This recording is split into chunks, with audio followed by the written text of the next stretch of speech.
আসসালামু আলাইকুম এভরিওয়ান। আজ তৈরি করে দেখাবো আপনারা কিভাবে ঘরে বসেই বাজারের মতো আমসত্ত্ব তৈরি করতে পারবেন। এটি আপনি রোদে শুকানোর ঝামেলা ছাড়াই তৈরি করতে পারবেন। এটি তৈরি করে 1 বছরেরও বেশি সংরক্ষণ করে রাখতে পারবেন। বাজারে কিন্তু ভরপুর আম পাওয়া যায়। এখন যেহেতু আমের সিজন, আপনারা চাইলে এই আমসত্ত্বের রেসিপিটি অবশ্যই ট্রাই করতে পারেন এই ভরপুর আমের সিজনে।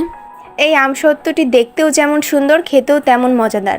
চলুন রেসিপিটি শুরু করি। বিসমিল্লাহ। আমসত্ত্বের জন্য আমি এখানে 1 কেজি পরিমাণ আম নিয়ে নিয়েছি। আপনারা যতটুকু আমসত্ত্ব করতে চান সেই পরিমাণে বাড়িয়ে কমিয়ে নিতে পারেন। আমি আমগুলো ভালো করে পানি দিয়ে ধুয়ে ছুলে নিয়েছি। তারপরে আমগুলো কিউব কিউব করে এই সাইজে কেটে নিয়েছি। একটি হাঁড়িতে পরিমাণ মতো পানি নিয়ে নিচ্ছি। পরিমাণ মতো পানি দিয়ে দিবেন যাতে আর ফেলতে না হয়। এখন কিউব করে রাখা আমগুলো দিয়ে দিব। এবার ঢাকনা দিয়ে ঢেকে ভালো করে সিদ্ধ করে নিচ্ছি। 10 মিনিটের মতো সিদ্ধ করে নিয়েছি। দেখতে পাচ্ছেন একদম গলে গিয়েছে আমগুলো।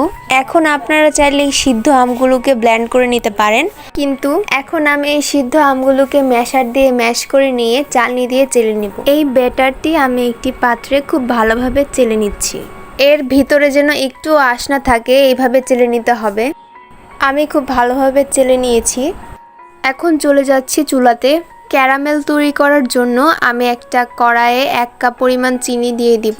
তারপর অল্প একটু পানি দিয়ে আমি ক্যারামেলটা তৈরি করে নিব। ক্যারামেলটা আস্তে আস্তে এরকম কালার হতে থাকবে। ক্যারামেলটা এর থেকে কড়া কালার করা যাবে না, তাহলে কিন্তু ক্যারামেলটা পুড়ে যাবে এবং খেতে তিতা লাগবে। এবার আমসত্ত্বের পিউরিটা অল্প অল্প করে আমি দিয়ে দিব। একেবারে সব দেয়া যাবে না, তাহলে কিন্তু পিউরির ভিতর ক্যারামেলের কালার আসবে না।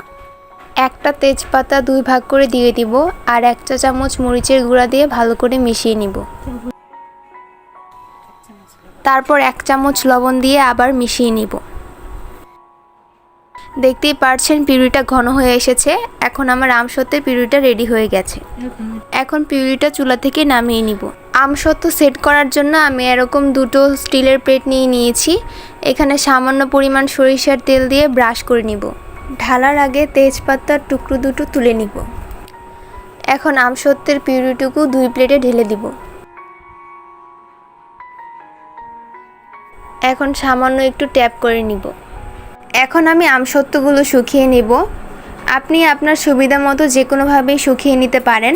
যদি রোদে শুকিয়ে নিতে আপনার ঝামেলা মনে হয় তাহলে আপনি ফ্যানের বাতাসেও শুকিয়ে নিতে পারেন। আমি রোদে শুকানোর ঝামেলা ছাড়াই ফ্যানের বাতাসে 3 দিন ধরে শুকিয়ে নিয়েছি। ফিরে এলাম 3 দিন পর। এখন আমি আমসত্ত্বগুলো তুলে নিব প্লেট থেকে। দেখতেই পাচ্ছেন কত সুন্দরভাবে আমসত্ত্বগুলো উঠে যাচ্ছে। দেখুন আমসত্ত্বের লেনটা কত সুন্দর হয়েছে। খুব বেশি মোটাও হয়নি, আবার খুব বেশি পাতলাও হয়নি। আমের সিজনে তো আমাদের আমসত্ত্ব খেতে অনেক ইচ্ছা করে, তখন আমরা বাজার থেকে আমসত্ত্ব কিনে খাই।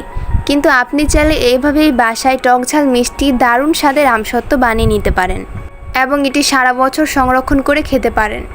এই আমসত্ত্ব কিন্তু বাজারের কেনা আমসত্ত্ব থেকেও বেশি সুস্বাদু। আপনি যদি একবার এই আমসত্ত্ব বানিয়ে খান তাহলে আপনি আর কখনোই বাজার থেকে কিনে খাবেন না।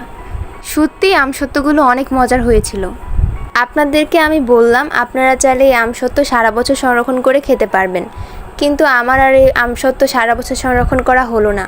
বানানোর পর বাসার সবাই খেয়ে কয়েকদিনেই শেষ করে ফেলতো। এখন আমার তাদের জন্য আবার বানাতে হবে।